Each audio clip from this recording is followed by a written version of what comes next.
విజయనగరం జిల్లా Denkada police station పరిధిలో ఉన్నటువంటి బొడ్డవలస పంచాయతీ గెద్దవానిపాలెం గ్రామానికి చెందినటువంటి సెడగం నందకిషోరు 9th క్లాస్ చదువుతున్నటువంటి అబ్బాయి ఈరోజు పువ్వాడ స్కూల్లో చదువుతున్నటువంటి అబ్బాయిని గత 20 రోజుల కిందట అయితే గుర్తు తెలియని వ్యక్తులు తీసుకెళ్లారా, లేకపోతే అబ్బాయి ఏ విధంగా ఇక్కడి నుంచి మిస్ అయ్యాడు అనేది మాత్రం ఈరోజు ఒక ప్రశ్నార్థకంగా మారినటువంటి పరిస్థితిగా కనిపిస్తుంది. నేటికి 20 రోజులుగా అవుతున్నప్పటికీ కూడా ఈ పరిధిలో ఉన్నటువంటి పోలీసులు కానీ దీనికి సంబంధించినటువంటి అధికారులు కానీ ఎవరు కూడా ఈ కేసుని ఇంతవరకు కూడా దర్యాప్తు చేయలేనటువంటి పరిస్థితి కూడా కనిపిస్తుంది. అసలు ఏం జరిగిందని కూడా ఆ కుటుంబానికి కూడా చెప్పలేనటువంటి పరిస్థితి కూడా కనిపిస్తుంది. అయితే దీనికి సంబంధించి ఆ తప్పిపోయినటువంటి ఆ బాలుడు తల్లిదండ్రులు అయితే మనతో పాటు ఉన్నారు. అడిగి మరిన్ని వివరాలు తెలుసుకునే ప్రయత్నం అయితే చేద్దాం. అసలు చెప్పండి, అసలు ఏం జరిగింది? బాబు ఏ రోజు మీ నుండి తప్పిపోయారు? అసలు ఏం జరిగింది?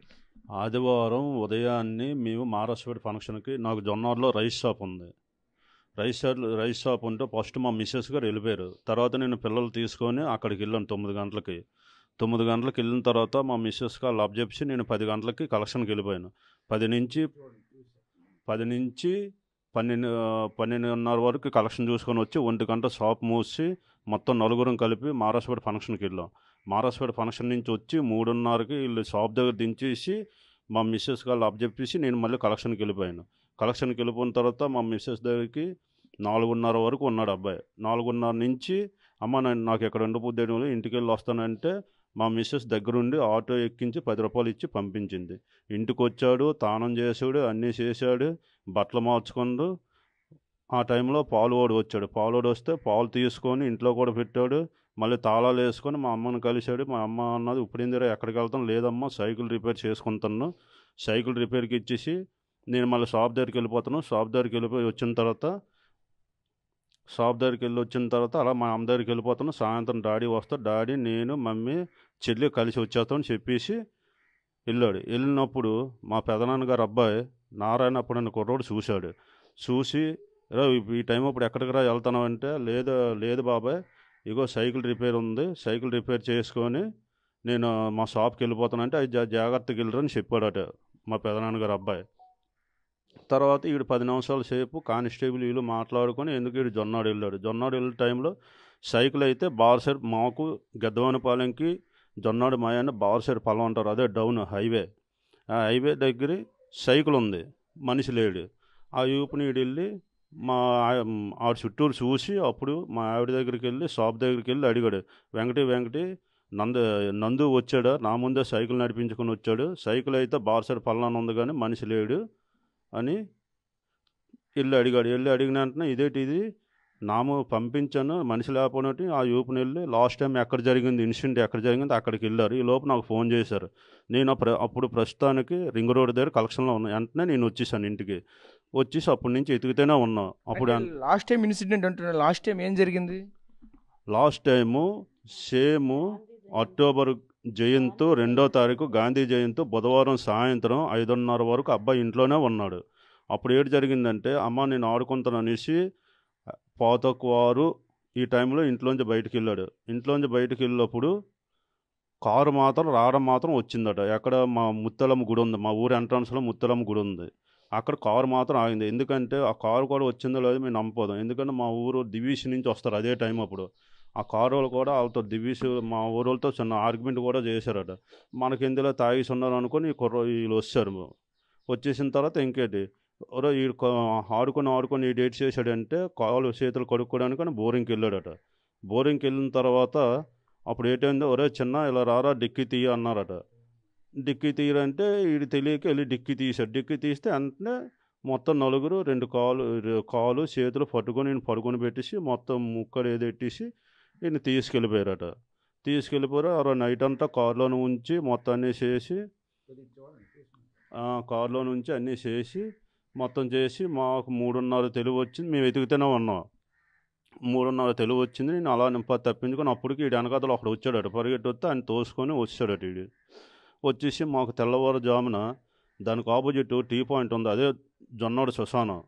దానికి ఆపోజిట్ టీ పాయింట్ ఒకటి ఉంది. టీ పాయింట్ ఆ గేట్ ఎదురుగా శ్మశానం గేట్ దగ్గర ఇలా నిలబడి ఉంటే తెల్లవారు మా ఊరు పిల్లలు స్కూల్ ఆటోకి వెళ్తుండగా ఎవరో చూసి ఇది నందని లాగా ఉన్నాడంటే నందని అనుకుని ఆ ఊపిరి మాకు ఫోన్ చేస్తే మేము అప్పుడు స్కూల్ దగ్గర ఉన్నాం. తెల్లాలి స్కూల్కైనా వస్తాడని ఎతికి మొత్తం అన్నీ ఎతికి స్కూల్ దగ్గర కాసాం. తీరా మా ఫోన్ వస్తే ఎలా ఉన్నాడంటే ఇలా ఉన్నాడంటే అది వెంటనే తిరుమల ప్రసాద్ హాస్పిటల్ తీసుకొచ్చానంటే తిరుమల ప్రసాద్ హాస్పిటల్ తీసుకెళ్ళిపోయాను. అంటే హాస్పిటల్కి తీసుకెళ్ళమని పనే ఉంది. అక్కడ ఏమైనా అబ్బాయికి ఏమైనా గాయాలు అయ్యాయా? గాయాలు అవి ఒళ్ళంతా బ్లేడ్లతో కోసారు అనమాట. బట్టలు అవి మొత్తం బట్టలు కూడా ఉన్నాయి అప్పుడు బట్టలు కూడా ఉంచాం అలాగా, ఫొటోస్ కూడా ఉన్నాయి. అప్పుడు జరిగింది 2 months, కరెక్ట్ 2 months అవుతుంది. ఈ 2 months మొన్న జరిగి కరెక్ట్ 2 నెలలు అవుతుంది అంతే. ఇది జరిగి కొన్ని అబ్బాయి వాళ్ళు ఒక రోజు కాకుండా ఒక రోజు అయినా కొన్ని దొరుకుతాడు కదా. ఇప్పుడు దొంగన్నోడు ఎక్కడైనా దొరుకుతాడు కదా. ఇంట్లో నాడు ఎటువంటి ఎదవాసాలున్నా ఏ చేసినా ఒక రోజు కాకుండా ఒక రోజైనా తల్లిదండ్రులు దొరకపోవడం ఉండదు కదా, కంపల్సరీ దొరుకుతాడు. ఈ ఇష్యూ మీద పోలీసులు కంప్లైంట్ ఇస్తే పోలీసులు ఏ విధంగా దీనికి రెస్పాండ్ అవుతున్నారు ఏంటి? పోలీసులు అయితే రెస్పాండ్ అవుతుంటారు సార్. వాళ్ళు ఏమన్నా కాకపోతే వాళ్ళు మీ చేయవలసింది మీరు చేస్తాను, మీరు చేయవలసింది మీరు చెయ్యండి, ఎక్కడైనా ఉంటే మీ ద్వారా మీరు చెప్పండి, మీరు చేయవలసింది మీరు చేస్తానని చెప్తుంటారు వాళ్ళు కూడా. కాకపోతే కానిస్టేబుల్ మీద దామోదర్ అతన్ని ఇచ్చారు మనకి. అతను తిరిగిస్తుంటారు, అతను మాతోడే తిరుగుతుంటారు. ఆ రోజు నుంచి 2 రోజులు కానిస్టేబుల్, 2 రోజులకు కానిస్టేబుల్, 2 రోజులకు కానిస్టేబుల్, 2 రోజులకు కానిస్టేబుల్తో ఉంటూనే ఉన్నారు. మొన్నటి వరకు వచ్చారు. మొత్తాన్ని నేను కూడా ఏ రోజు ఆ రోజు నేను ఫోన్ చేసిన ఎస్ఐ గారు కూడా రెస్పాన్స్ అవుతుంటారు, సిఐ గారు కూడా రెస్పాన్స్ అవుతుంటారు. కాకపోతే మా నాయకులు కూడా చేత మొత్తం అందరు నాయకుల చేత ఫోన్ చేయించాం, అన్నీ అవే. ఆయన ఇప్పుడు వచ్చి ఎక్కడున్నాడు ఏటున్నా ఆనవాయిలు వాళ్ళకి తెలిసిపోద్దు కదా. ఇలా మంచి కేసులే ఇచ్చేస్తారు. అలాంటిది ఇప్పుడు వచ్చి 20 రోజులు అవుతుంది. ఇప్పుడు వచ్చిన మా అబ్బాయిని ఎక్కడ ఆచూకు అంది దొరకలేదు. మీరు చెప్పండి అమ్మా, ఏంటి అసలు ఏం జరిగింది? అసలు బాబు మీతో ఎలా ఉండేవాళ్ళు? ఏదైనా పిల్లలు ఏమైనా శత్రువులు ఎవరైనా ఉండేవాళ్ళ? అసలు మీతో ఇంట్లో ఏ విధంగా ఉండేవాళ్ళు బాబు? ఇంట్లో చాలా బాగా ఉండేవాడండి. పిల్లలతో శత్రుత్వం గట్ట ఏం ఉండేది కాదు. చిన్న పిల్లడిలాగే ఉండేవాడు. ఇంట్లో ఏది చెప్తే అదే ఆలకించేవాడు. తిరిగి సమాధానం చెప్పడం కూడా ఉండేది కాదు. నాతో అన్ని విధాలా ఫ్రీగా ఉండేవాడు, అన్నీ చెప్పేవాడు. స్కూల్ నుంచి వచ్చి రాగానమ్మా మా మేడం ఇలా అన్నారమ్మా, ఇలా చేశారమ్మా, మా ఫ్రెండ్స్ ఇది అన్నారమ్మా, అది అన్నారమ్మా, ఊకొట్టిదాన్ని అలా చెప్తారేటని ఆలకించి ఒక్కోసారి గజరేసేదాన్ని కూడాను. మరి స్కూల్ నుంచి కూడా ఏమీ లేదు. మా ఫోన్లు కూడా ఇచ్చేశారు, మా ఫోన్లోని కూడా ఏమీ లేదు. మరి ఏమయ్యాడో ఏటో. అదే గత 2 నెలల క్రిందట ఆల్రెడీ బాబు తప్పిపోయాడు అని చెప్పారు. ఆ టైంలో పోలీసులు కంప్లైంట్ ఇచ్చారా? ఇచ్చామండి. ఇస్తే వాళ్ళు అన్నారు, వచ్చారు 2 times చూసారు. అప్పుడు కూడా వాళ్ళందరూ జీపుల మీద వచ్చారు. అది జరగనిచ్చి ఇంటికి వచ్చారు. వాళ్ళందరికీ చెప్పాము ఆ విషయం. హాస్పిటల్కి వచ్చారు. కాకపోతే కేసు పెట్టండి, మా వల్ల ఏదైనా తప్పున్నా పిల్లడి వల్ల ఏదైనా ఉన్నా తెలుస్తుంది అంటే వాళ్ళేమో చిన్నపిల్లడు కదా, స్టేషన్లు అంటే తిప్పుతారా, వాడి చదువుపోద్ది అనేసరికి ఆడిని కూడా మరి ఏదైనా అడిగి తెలుసుకోవడం అది ఏమీ లేదు. నేను అడిగితే అమ్మ నన్ను నమ్మరా, నేను ఇంతే, నాకేటి తెలియదు, అసలు ఏం జరిగిందో కూడా నాకు తెలీదు, లెగిసేసరికి ఒళ్ళంతా నొప్పులు అయిపోయి ఉన్నాయి అనేసి అన్నాడు. ఒళ్ళంతా కోసేసి ఫుడ్ పెట్టుకుంటా తెల్లవారి 8:30కి వచ్చాడు ఇంటికి. అయ్యప్పని తిరుమల ప్రసాద్ హాస్పిటల్కి వెళ్ళిపోయి ఏమైనా చేశారు, ఏమైనా స్కానింగ్లు ఎక్స్రేలు అన్నీ తీయించాము.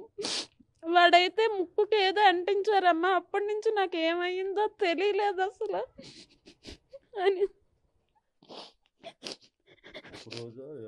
20 రోజులు అది జరిగి 2 నెలలు అవుతుంది. అప్పుడు 20 రోజులు అయిపోయింది. పోనీ ఎక్కడున్నాడో ఏ విధంగా ఉన్నాడో కూడా చెప్పడం లేదు, ఎవరు కూడా చెప్పడం లేదు. ఫోన్లో టీవీల్లో ఆ లోకల్ వాళ్ళకి ఇచ్చామన్నారు, అవి కూడా లేవు. మరి ఏటయ్యాడు?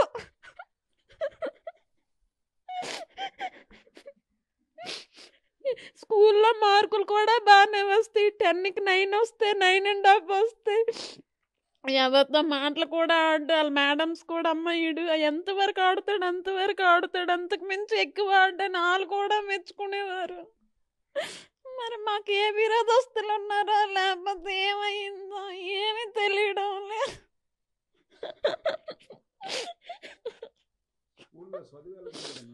బాగా చదువుతాడు. ఇగోండి సెల్లో కూడా ఎప్పుడప్పుడు మార్కులు పెడతారు. వాడు అనేవాడు, టెన్త్ వరకు ఇక్కడ చదువుతాను, 10th అయిపోతే డిఫెన్స్ హాస్టల్లో జాయిన్ అయిపోతాను 2 years, జాబ్ కొడతాను, నావీ ఆఫీసర్ని అవుతాను నేను గ్యారంటీగా అనేసి అని ముందు నుంచే ప్లాన్ చేసుకొని అమ్మ 10thలో నాకు 550 మార్కులు కన్ఫామ్ అమ్మ అనేసి పోనాడికి ఏమైనా ఉంటే అలాంటి తాళాలు కూడా రోజు తాళాలు వేసుకొని జోబీలు పెట్టుకొని వెళ్ళిపోయాడు. ఆడికి ఏదైనా ఉద్దేశం ఉంటే జోబీలో పట్టుకెళ్ళడు కదా. వాళ్ళ డాడీ అంత ఫ్రీగా లేకపోయినా నేనైతే ఫ్రీగా ఉండేదాన్ని, పిల్లలతో అన్ని విధాలు అడిగేదాన్ని కూడా. ఏమయ్యాడు చూసాం కదా, ఆ తల్లిదండ్రులు అయితే తీవ్ర ఆవేదన చెందుతున్నటువంటి పరిస్థితి మనకు కనిపిస్తుంది. 9th క్లాస్ చదువుతున్న అబ్బాయి అయితే మాత్రం ఈరోజు కళ్ళ ముందు తిరుగుతున్న అబ్బాయి ఒక్కసారిగా కనిపించకపోయేసరికి అయితే ఆ తల్లిదండ్రుల గుండె ఒక హృదయ విదారకంగా కనిపిస్తున్నటువంటి పరిస్థితి కూడా మనకు కనిపిస్తుంది. అయితే ఈరోజు ఈ డెంకాడ పోలీస్ స్టేషన్ పరిధిలో ఉన్నటువంటి పోలీసులు కావచ్చు, అలాగే ఈ రేంజ్లో ఉన్నటువంటి సిఐలు కానీ, అదే ఈ పరిధిలో ఉన్నటువంటి పోలీసులు అంతా కూడా ఒక ప్రత్యేక శ్రద్ధ పెట్టయితే మాత్రం ఈ కేసుని ఖచ్చితంగా ఛేదిస్తే తప్ప కానీ ఈ యొక్క కుటుంబానికైతే ఇంతటి హృదయ విదారకంగా ఉన్నటువంటి బాధ అయితే మాత్రం తొలిగేటట్లయితే మాత్రం కనిపించట్లేదు. ప్రధానంగా చూసుకుంటే ఆ అబ్బాయి కూడా ఆ తల్లిదండ్రులతో ఆడుతున్నటువంటి మాటలు కూడా చూస్తుంటే ఖచ్చితంగా మేమైతే మంచి ఆఫీసర్ని అవుతానని కూడా ఆ పిల్లడైతే తల్లిదండ్రులతో చెప్తున్నటువంటి పరిస్థితి కనిపిస్తుంది. అంతే ఇదే క్రమంలోనే గతంలో కూడా ఇదే అబ్బాయిని అయితే గత 2 నెలల క్రిందట కూడా అక్టోబర్ 2వ తేదీని కూడా అబ్బాయి ఇదే విధంగా ఆ రోజు కూడా కిడ్నాప్కి అయితే గురయ్యారు. అయితే ఆ రోజు కూడా ఏదో ముక్కు దగ్గర పెట్టి ఒక సువాసన భరితమైనది ఏదైనా పెట్టి పూర్తిగా ఆ అబ్బాయి అపస్మారక స్థితిలోకి వెళ్ళిన తర్వాత ఎత్తుకెళ్ళారు. ఆ తర్వాత నన్ను ఏకోజామున 3 గంటల టైంలో నాకు మెలగ వచ్చింది. ఆ టైంకి నేను వాళ్ళ నుంచి తప్పించుకొని బయటకు వచ్చేసానని కూడా తల్లిదండ్రులతో చెప్పాడని మనతో పాటు చెప్తున్నారు. ఆ టైంలో కూడా అప్పుడు కూడా పోలీసులకి అయితే మేమైతే కంప్లైంట్ ఇచ్చాము, కానీ పోలీసులు అయితే కంప్లైంట్ మరి తీసుకోకుండా అయితే వచ్చారు, చూసి వెళ్ళారు తప్ప. కానీ దాని మీద ప్రత్యేకించి ఇన్వెస్టిగేషన్ కూడా ఆ రోజు కూడా చేయలేదు. ఈరోజు కూడా ఇటువంటి ఈ ఘటన మళ్ళీ పునరావృతం కావడానికి కూడా ప్రధాన కారణం ఆ రోజు దాన్ని టేక్ ఇట్ ఈజీగా అయితే పోలీసులు అయితే తీసుకున్నారు. ఈరోజు మా కుటుంబానికి అయితే మాత్రం అది ఈరోజు మాకు శాపంగా మారిందని అయితే తీవ్ర ఆవేదన చెందుతున్నటువంటి పరిస్థితి కూడా మనకు కనిపిస్తుంది. ఎలా అయినా సరే ఈ యొక్క కేసుని అయితే పోలీసులు ఛేదించి అయితే ఖచ్చితంగా మా బిడ్డను మాకు అప్పగించాలి అనే ఆ హృదయ విదారకంగా అయితే మా తల్లిదండ్రుల బాధ అయితే మాత్రం చూస్తున్నాం కదా. ఈ విధంగా పరిస్థితితో ఇటువంటి పరిస్థితి మాత్రం ఏ ఒక్క కుటుంబంలో కూడా రాకూడదని అయితే మాత్రం పోలీసులు కూడా ఇటువంటి దుండగులపైన అయితే మాత్రం కఠిన చర్యలు తీసుకోవాలని కూడా మరొక వైపు అయితే ఈ యొక్క కుటుంబ సభ్యులతో పాటు ఆ తల్లిదండ్రులు కూడా ఆరోపిస్తున్నటువంటి నేపథ్యం కూడా కనిపిస్తుంది. కెమెరా పర్సన్ నాయుడుతో రాజేష్, RTV విజయనగరం నుంచి. మరిన్ని వీడియోస్ కోసం ఛానల్ ని సబ్స్క్రైబ్ చేయండి. లేటెస్ట్ అప్డేట్స్ కోసం వాట్సాప్ ఛానల్ ని ఫాలో అవ్వండి. ఆ లింక్ డిస్క్రిప్షన్ లో ఉంది.